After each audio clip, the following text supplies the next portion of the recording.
네, 오늘 이 사사기에 있는 말씀을 통해서 석양의 길을 떠나는 사람이라 하는 제목으로 여러분들과 함께 생각을 하려고 합니다. 오늘 말씀은 타락한 그 시대의 상을 적나라하게 보여주는 아주 굉장한 비극적인 사건, 그리고 그것은 한 가정의 비극을 넘어서 민족의 비극으로 이어지는 것을 알 수 있습니다. 설교의 제목은 석양의 길을 떠나는 사람이다. 그래서 퍽 낭만적인 것 같지만 어떤 비극의 단초 같은 것이 그 표현에 엿보인다고 생각해서 제가 제목을 그렇게 정했습니다. 본문 19장 1절은 이렇게 시작합니다. 이스라엘의 왕이 없을 그때에 에브라임 산지 구석에 거류하는 어떤 레위 사람이 유다 베들레헴에서 첩을 맞이하였더니, 이스라엘의 왕이라고 하는 중앙 집권적인 권위가 없을 때 불의가 얼마나 편만했는가. 마치 무정부 상태의 혼란과 도덕적 윤리적 타락, 그리고 우상 숭배가 온 사방에 창궐했습니다.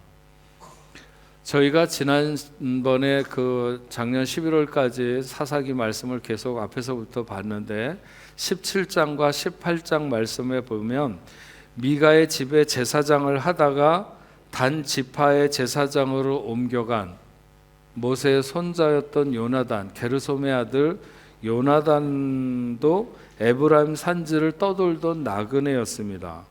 이 사람도 유다 베들레헴에 있었다고 말하고 있는 것으로 보아 거기에 아마도 이 레위인의 집단 거주지가 있지 않았나 이렇게 보여집니다. 레위인이라고 하는 것은 하나님의 집을 위해서 일하는 사람들입니다. 그런데 이 레위인이 첩을 얻었다고 하는 것, 그러니까 두 번째 지위를 갖는 아내를 두는 것은 결코 합법적인, 또 성경에서 말하고 있는 풍습은 아닙니다. 2절에 더 기가 막힌 이야기를 하고 있는데, 그 첩이 행음하고 남편을 떠나 유다 베들레헴 그의 아버지의 집에 돌아가서 거기서 넉 달 동안을 지내매, 이렇게 말합니다. 그 첩이 행음을 하고 남편을 떠났다고 했는데, 여기에 그 행음을 한다는, 행음하다 해당하는 히브리어가 자나라고 하는 말입니다. 주로 창기와 같은 직업적인 음란 행위를 하거나 그런 성향을 가리키는 그런 말이죠. 그러니까 그 여인이 이 레위인의 첩이 된 이 여인의 행실이 그렇게 정숙한 여인은 아니었다, 이런 것을 암시하고 있습니다. 그런데 여기 여인이 행음하다라고 하는 이 자나라고 하는 말 뒤에 그에게 대항하여, 그에게 대항한다는 건 그 남편에게 대항하여라고 하는 의미의 알라이우라고 하는 그에게 대항한다고 하는 이런 전치사가 붙어 있어서 남편에 대한 불만이 그로 하여금 그렇게 행음을 하게 했다라고 하는 표현입니다. 다시 말하면 남편이 먼저 동일하게 다른 여자들을, 이렇게 자기 부인이 있음에도 불구하고 다른 여자들을 만나는 행동을 함으로 이 첩도 자기도 그렇게 나가서 다른 남자들과 행음을 했다, 이런 얘기입니다. 레위인이 바람의 아들이 되니까 이 첩도 바람의 여인이 되었다, 이런 얘기죠. 바람 알죠? 그래서 이 여인이 남편을 떠났다고 하는 것은 그렇게 서로에게 대한 어떤 불만, 남자는 남자대로 딴 여자들을 만나고 여자는 여자대로 딴 남자들을 만나는 이런 것들로 불화하다가 여자가 헤어져서 집으로 갔다, 이런 얘기입니다. 레위기의 말씀에 의하면 모든 레위인들, 하나님의 전과 하나님의 전을 중심으로 해서 일하는 모든 레위인들은 기생이나 부정한 여인을 취하지 못한다고 엄격하게 규정하고 있습니다. 그럼에도 이 레위인이 이렇게 했다고 하는 것은 당시에 하나님의 일을 하는 성직자들이, 그 시대도 타락했지만 이 성직자들이 얼마나 윤리적으로 타락했는가 하는 것을 단편적으로 보여줍니다. 이 첩이 집을 나가서 넉 달 동안 돌아오지 않자 이 레위인은 다시 그를 데려오려고 하인 한 명과 말 두 피를 데리고 유다 베들레헴 첩의 집을 찾아가게 됩니다. 그랬더니 첩의 아버지인 장인이 엄청 기뻐하면서 이 사위를 맞아들이는 거죠. 아버지는 자기의 딸의 성향, 자기의 딸이 그렇게 조숙한 딸도 아니라고 하는 것도 짐작했겠지만, 그래서 레위인 남자에게 첩으로 들어갔으면 거기서라도 좀 진득하게 잘 살면 좋을 텐데, 얼마 안 돼서 또 이렇게 헤어져 갖고 집으로 돌아와 있는 딸이 영 못마땅했을 것입니다. 그런데 사위가 찾아와서 자기 딸을 데리고 가겠다 이러니까는 굉장히 이 아버지로서는 마음이 좋았고, 그래서 극진하게 대접을 하는 것입니다. 신부의 아버지가 신랑을 극진하게 대접하는 것은 당시의 풍습일 수도 있지만, 신부의 아버지는 자기 딸을 데리러 온 이 사위가 너무 고마웠어요. 대개의 경우, 이런 경우에 그럼 너는 너대로 살고 나는 나대로 살고 뭐 이렇게 해서 혼인이 파탄나고 끝장나는 것, 일반적으로 그렇게 정리되는데, 사위가 찾아와서 자기 딸을 데리고 가겠다니까 장인으로는 큰 근심을 더는 일이었고, 그래서 어떻게 해서든지 이 사위에게 잘해주려고 하는 거죠. 그렇게 해서 이 레위인이 장인의 집에서 3일간을 잘 보내고 이제 화해도 하고 딸을 데리고 가려고 할 때 장인은 해가 좀 기운 다음에 가라. 응? 그렇게 먼 길도 아니기 때문에 굳이 그렇게 서둘러서 갈 필요도 있겠느냐 이런 생각이 들었는지, 그래서 그렇게 했습니다.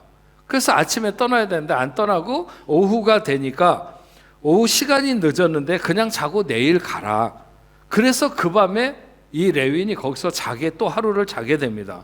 그 다음날 아침에 일찍 일어나서 가려고 하는데 좀 더 쉬고 먹고 마시다가 해가 힘을 잃으면, 워낙에 해가 뜨거운 나라니까 그때 떠나라고 강권을 해서 레위인이 또 그렇게 주저앉게 됩니다. 그렇게 시간을 보내다가 오후에 해가 기울어질 때쯤 해가 기울었으니까 자고 내일 가라. 그래서 실갱이를 하다가 아닙니다. 가야 됩니다. 이래가지고 늦은 시간에 집을 떠나게 됩니다. 그래서 그들이 여부스에 가까이 왔을 때, 여부스는 오늘날로 말하면 예루살렘입니다. 거기 가까이 왔을 때 해가 지려고 했다고 하는데, 베들레헴에서 여부스까지는, 예루살렘까지는 걸어서 1시간 정도의 거리입니다. 그러니까 이 사람은 해가 지기 1시간 전에 여자의 집에서 떠난 것이고, 자기들이 살고 있는 에브라임 산지가 그렇게 먼 곳은 아니었지만 그렇다고 밤을 새워서 갈 수는 없는 일이었습니다. 그래서 가다가 하인이 그 여부스에서 하루 지내고 가십시다, 자기 주인에게 그렇게 얘기를 합니다. 하지만 이 레위인은 당시만 하더라도 이 예루살렘, 이 여부스가 이방인들이 차지하고 있는, 이방인들이 주로 거주하고 있는 곳이기 때문에 거기서 거주하는 것을 꺼렸어요. 그래서 12절에 그렇게 말하죠. 주인이 그에게 이르되 우리가 돌이켜 이스라엘 자손에게 속하지 아니한 이방 사람의 성읍에 들어갈 것이 아니니 기브아로 나아가리라. 가나안을 이스라엘 백성이 다 정복했지만 아직 모든 땅을 다 정복한 것은 아니었어요. 그래서 여부스, 그 예루살렘은 가나안 후기의 원주민이었던 여부스족이 아직까지도 차지하고 그 땅에서 살아가고 있었던 거죠. 그래서 이 레위는 예루살렘 북쪽으로 한 6.4km 정도 떨어진 곳에 있었던 기브아, 베냐민 지파 사람들이 주로 거주하던 기브아로 가거나 아니면 그 옆에 있는 라마라고 하는 곳으로 가자. 그래서 가게 되는데, 이 결정은 나중으로 보면 굉장히 불행한 결정이죠. 예루살렘이 이방 도시라고 생각해서 기브아로 왔지만 기브아에 와보니까 아무도 반겨주는 사람이 없고, 나중에 이곳에서 일어난 사건은 실로 엄청난 일이 일어나게 되는 거죠. 여러분, 사사기를 좀 읽어보면 알겠지만 이 사람들이 이 기브아에 머물게 되면서 일어난 일로 인해서 그 다음에 이스라엘 사람들이 4만 명, 그러니까는 베냐민 지파를 빼고 그 남은 사람들 중에서 4만 명이 죽고, 또 그 이스라엘 사람들이 베냐민 사람들을 2만 5천 명을 죽이고 해서 6, 7만 명이 죽는 어마어마한 한 작은 민족으로 볼 때는 어마어마한 사람들이 죽는 그런 비극이 일어나게 되는 것입니다. 어쨌든 그들이 기브아에 이르렀을 때는 완전히 날이 어두워갖고 더 이상 여행을 할 수가 없었어요. 그래서 기브아에 들어가서 넓은 대로에 이렇게 있었는데 누가 봐도 나그네 모습으로 있으면 통상적으로는 이스라엘 사람이면 다 들어와라, 가장 먼저 본 사람이 들어와서 우리 집에서 머물고 가라고 하는 것이 당시의 풍습이었지만 이 기브아에서 아무도 이들을 영접해서 자기 집으로 들어가자고 말하는 사람이 없었어요. 너무 난처했죠. 이미 날은 어두워져서 갈 곳은 없는데 이들이 어둑한 대로에 이렇게 어찌할 바를 몰라서 하고 있을 때에 저녁 늦게까지 밭에서 일을 하고 돌아가던 노인 한 명이 그들을 발견하게 되는데, 마침 이 노인은 레위인이 돌아가고자 하는 그런 에브라임 산지 사람이었어요. 이 에브라임 산지 노인이 어떻게 이 베냐민이 거주하고 있는 기브아에 살게 되었는지는 모르겠지만 에브라임 산지 사람이 에브라임 산지로 가는 사람을 만나게 된 거예요. 이를테면 이 노인과 이 레위인은. 그래서 이 노인은 레위인에게 어디서 와서 어디로 가느냐 이렇게 물어보면서 우리 집으로 들어가자 이렇게 청하게 되는 거죠.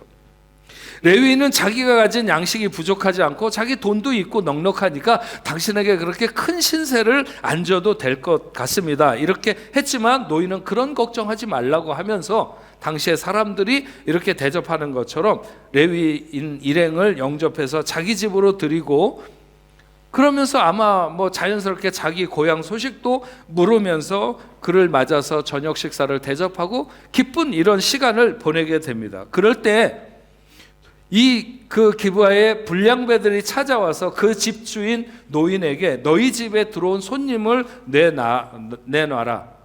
우리가 그와 관계하리라. 여기 관계한다고 하는 것은 분명히 성관계를 말하는 그런 단어입니다. 그래서 불량배들이 몰려와가지고 자기 마을을 방문한 그들에게 성경의 표현으로는 남색, 그러니까 동성애를 이렇게 하겠다고 하는 그런 의사를 나타내는 거죠.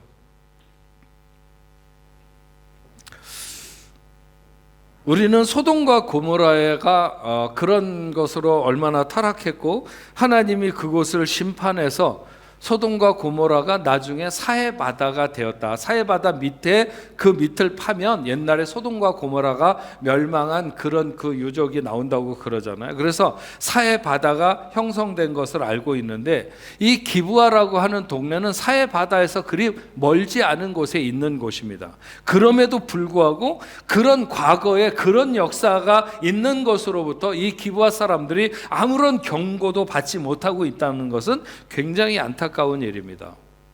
요즘에도 인도 같은 곳에 잘못 그 여자가 혼자 여행을 한다든지 그러면 그 사람들이 집단적으로 달려들어 가지고 못된 짓을 하거나 아니면 어떤 범죄자들이 있는 감옥 같은 데서 이렇게 남색하는 자들이 연약한 죄수들을 집단적으로 괴롭히는 일이 있다고는 해도 여기 오늘 말씀에 나온 것처럼 누군가의 집에 방문한 개개에 온 동네 온 사람은 아니지만 동네 불량배들이 달려들어서 이렇게 행하는 시대가 얼마나 어두운 시대인가 하는 것을 충분히 알 수 있죠.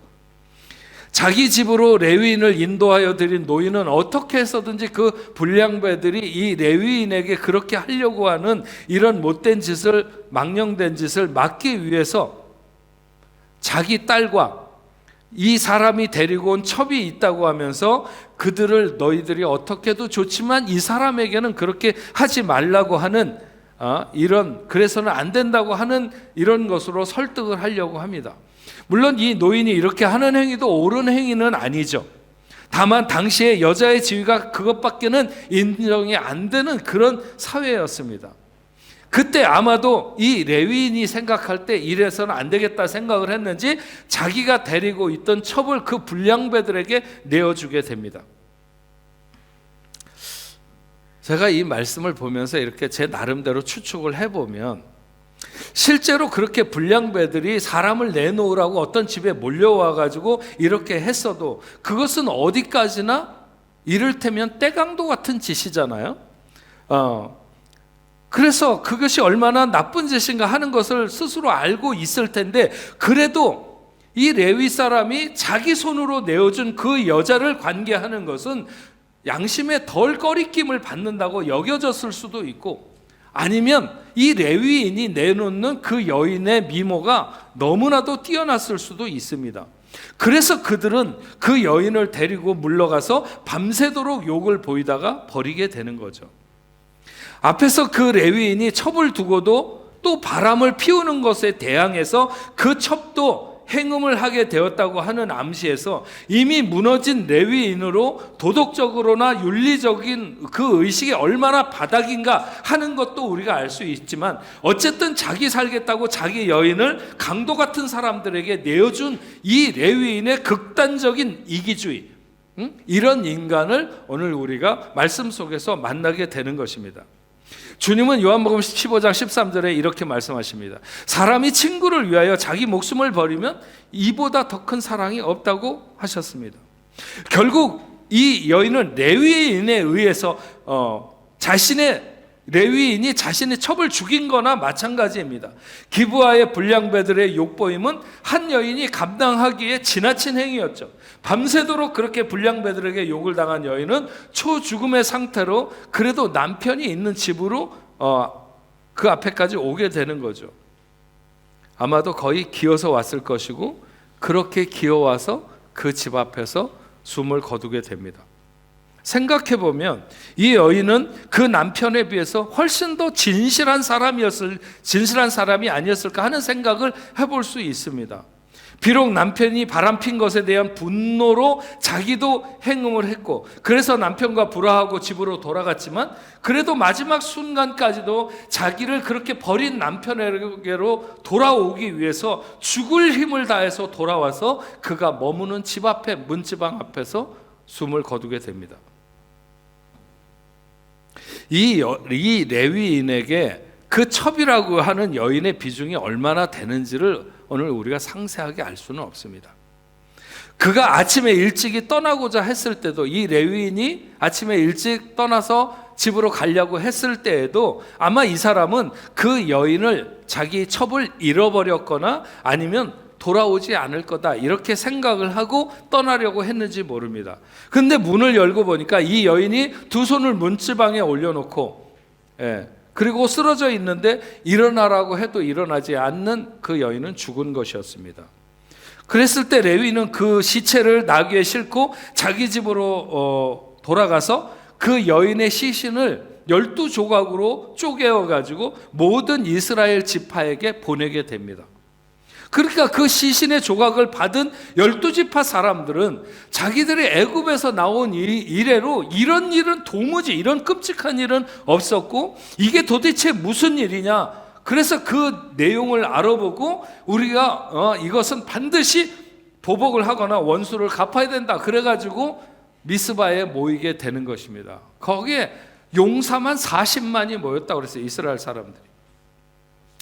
사사기 19장의 이야기는 여기에서 끝나게 되고, 그 연결되는 이야기는 20장에 나오게 되는데 그 이야기는 다음에 하기로. 어쨌든 간에 아무리 그 시대에 왕이 없어서 사람들이 자기 소견에 옳은 대로 행하는 때라 할지라도, 이 사사기 마지막 부분에 나오는 사건은 총체적으로 그 시대가 얼마나 타락한 시대이며 사람들이 길을 잃어버린 시대인가 하는 것을 알 수 있습니다.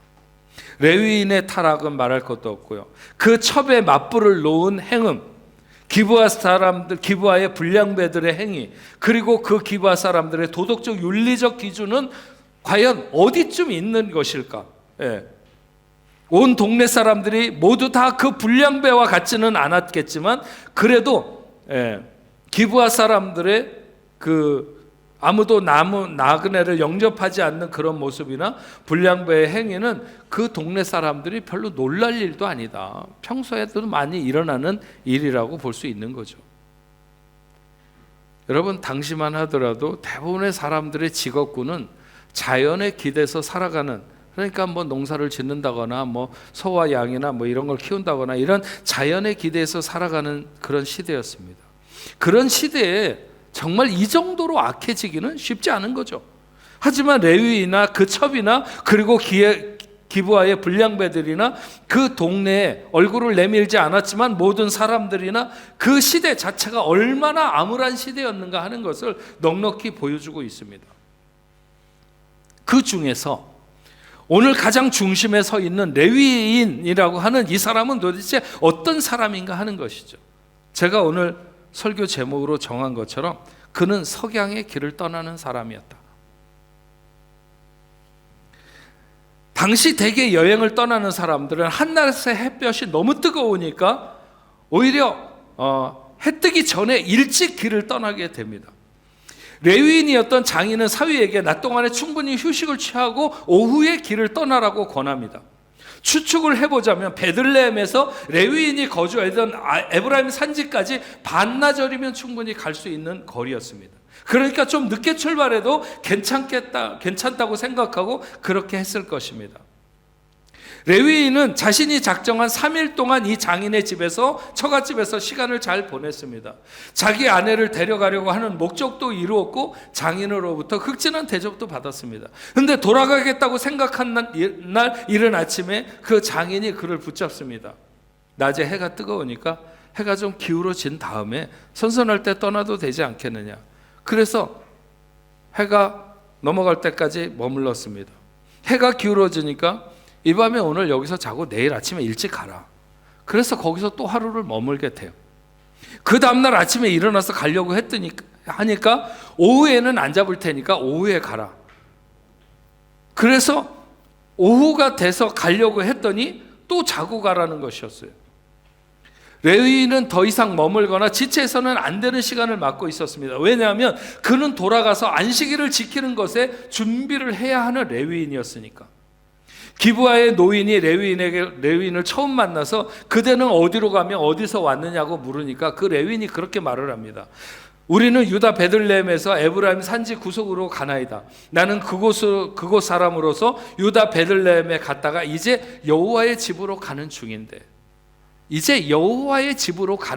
이렇게 말합니다. 그러니까 첩을 데리고 여호와의 집으로 가는 중이다. 이 말은 그러니까 그가 돌아가서 자기가 담당해야 되는 레위인으로서의 의무가 있다고 하는 것이죠. 그러려고 했으면 그는 자기가 떠나고자 했던 시간 적어도 아침 일찍 길을 떠났어야 합니다. 뜨거운 때학볕에 길을 가지 않으려고 했으면. 만약 아니라면 적어도 자기가 도착하고자 하는 그 목적지에 도착할 수 있는 시간을 계산해서 길을 나섰어야 하는 거죠. 그런데 그는 예루살렘 건너편에 왔을 때, 즉 1시간 걸어왔을 때 해가 넘어가고 있었다고 그랬어요. 그곳에서 멀지 않은 기브아에 이르렀을 때는 도저히 더 이상 앞으로 나갈 수 없을 만큼 깜깜해진 밤이 된 것이죠. 반나절이면 갈 수 있는 목적지를 출발하지 않고 미적미적 하다가 결국 석양에 그는 길을 떠나게 되었고, 그는 가다가 기브아에 머물게 되면서 그는 그 개인적으로도 혹은 민족적으로도 어마어마한 비극을 낳는 그런 사태를 맞게 되는 것입니다. 여러분, 성경에는 여러 곳에서 셈을 하지 못하는 바보에 대해서 고개를 흔들고 있는 기사가 많이 있습니다. 누가복음 14장 28절에 보면 너희 중에 누가 망대를 세우고자 할진대 자기의 가진 것이 준공하기까지 족할는지 먼저 앉아서 그 비용을 계산하지 않겠느냐. 그렇게 아니하여 그 기초만 쌓고 능히 이루지 못하면 보는 자가 다 비웃어 이르되 이 사람이 공사를 시작하고 능히 이루지 못하리라 하면서 놀릴 것이라는 거예요. 또 어떤 임금이 다른 임금과 싸우러 나갈 때 먼저 앉아서 내가 가진 우리의 군사 1만 명으로 저편에 2만 명을 거느리고 오는 자를 대적해서 이길 수 있는지 없는지를 생각해 보지 않겠느냐, 계산해 보지 않겠느냐. 만일 그렇게 해서 질 것 같으면 저 사람이 아직 멀리 있을 때 얼른 사신을 보내서 그와 더불어 화친을 하는 것이 현명한 일이라고 하는 것이죠. 누가복음 16장 1절 이하에 주인의 소유를 낭비한다는 말을 듣는 주인이 청지기를 불러서 네가 보던 일을 셈하라 이렇게 말합니다. 여러분, 셈을 할 줄 알아야 돼요. 응? 우리는 이 시대를 살아가면서 셈을 할 줄 아는 사람이 되어야 한다는 것입니다. 레위인이 게으른 거 맞아요. 게으른 사람은 항상 석양에 바빠요. 하지만 사람은 누구나 이런 단점이 있으면 저런 장점도 있어요. 레위인의 첩이 왜 자기 남편을 다시 따라서 나서기 시작했을까요? 그가 자기를 데리러 올 때 나귀를 두 마리를 끌고 온 것은 한 마리는 자기가 타고 한 마리는 여자를 태우기 위해서 태우고 가려고 두 마리를 끌고 온 거예요. 여기에도 표현에 그 남자가 자기 첩에게 다정히 말했다. 다정한 사람이에요, 이 사람은. 그에게도 그런 호감을 주는 부분을 가지고 있는 사람이었어요. 그러나 그에게 결정적인 허물이 있다면 그것은 셈을 하지 못하고 셈을 하지 않는다고 하는 것이죠. 비록 반나절이면 도달할 수 있는 목적지라도 자기가 어두운 밤이 되기 전에 도착하려고 하면 적어도 언제 그 먹고 마시는 자리에서 일어서서 떠나야 하는지를 알았어야 합니다. 그러면 이런 비극은 일어나지 않았을 거예요. 적어도 10만 명에 가까운 사람들이 죽어나가는 이런 비극은 일어나지 않았을 거예요. 그런 그의 삶의 태도, 그것이 그의 삶 전체를 설명한다고 볼 수 있습니다. 어둠이 미치는 시간을 셈하지 못하는 태도, 그것은 결국 하나님의 셈이 있을 것을 생각하지 못하는 삶을 낳게 되고 그의 인생은 그렇게 흘러가게 되는 것이죠. 석양의 길을 떠나는 그는 수많은 그 당시의 레위인들이 그렇듯이 그냥 흘러가는 대로 살아가는 그런 삶이었어요. 누군가를 사랑하는 것 같지만 결정적인 순간에는 남보다 더 못하게 그것을 버리는 사람, 사랑한다고 데려와서 자기가 위험을 닥쳤을 때는 여지없이 버리는 태도, 그런 그의 삶의 자세는 결국 석양의 길을 나서는 그의 작은 모습 속에 그의 삶의 모든 태도가 다 담겨져 있는 것이라고 봅니다. 요즘에 새벽에 나오는 분들, 새벽 예배에 나오는 분들, 저는 아직 사실 누구에게 나와야 된다고 개인적으로 한 명에게도 말하지 않았어요. 오히려 새벽 예배 시간에 다른 사람들 앞에 가서 얘기하지 말아라, 데리고 나오려고 하지 말아라, 그런 말은 했어도 나오라고 얘기는 안 했어요. 하지만 적어도 새벽에 나오는 사람이 석양의 길을 나서는 사람은 아닐 거라고 저는 분명히 확신합니다. 우리 셈을 하고 살아야 됩니다. 어둠이 언제 우리에게 미칠지를 생각하는 지혜로운 사람이 되어야 우리는 삶의 승리자가 될 수 있습니다. 석양의 길을 나서는 사람은 마치 영화 제목에 나올 것 같은 사람이 연상되지만 우리는 결코 그런 사람이 되어서는 안 됩니다. 모두 이른 새벽 동트기 전에 길을 나서는 그런 여러분들이 되시기를 바랍니다. 하나님이 원하시는 길을, 내가 가야 하는 길을 셈하고 집을 나설 수 있는, 적어도 내가 저 목적지까지 가려면 언제는 떠나야 된다라고 하는 것을 알고 떠나야지 되는, 그런 것을 계산하고 셈하고 살아가는 그런 여러분들이 되면 여러분들은 이 시대가 비록 어두운 시대라 할지라도 그런 어둠의 벼락을 맞지 않고 하나님 앞에서 승리하는 귀한 자녀들이 될 줄로 믿습니다. 그런 여러분들이 되시기를 주의 이름으로 축원합니다. 우리 같이 이 땅의 황무함을 보소서. 하늘의 하나님 긍휼을 베푸시는 주여, 우리의 죄악 용서하소서. 이 땅 고쳐주소서. 이제 우리 하나 되어 이 땅에 무너진 기초를 다시 세울 때 우리의 우상들을 태우실 성령의 불 임하소서. 우리 같이 찬양하면서 오늘 말씀 앞에 결단하는 시간 갖도록 하겠습니다.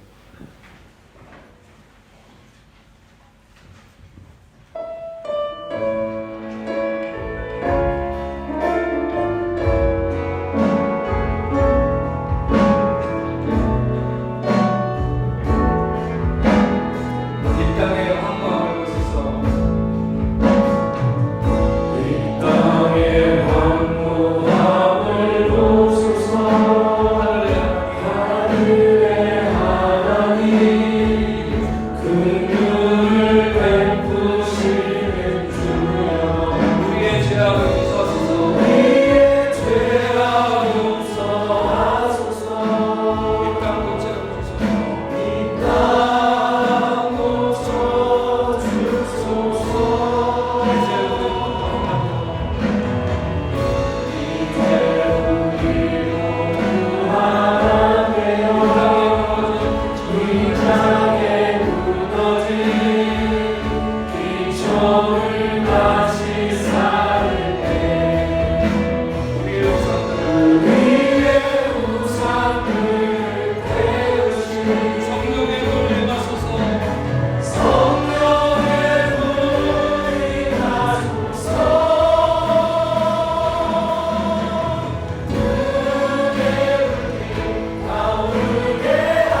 하나님, 오늘 우리가 생각한 사사기 19장의 말씀은 총체적으로 어느 한 사람도 빠짐없이 모두 다 우리에게 절망을 주는 그 시대도 그렇고 그 사람들도 그렇습니다.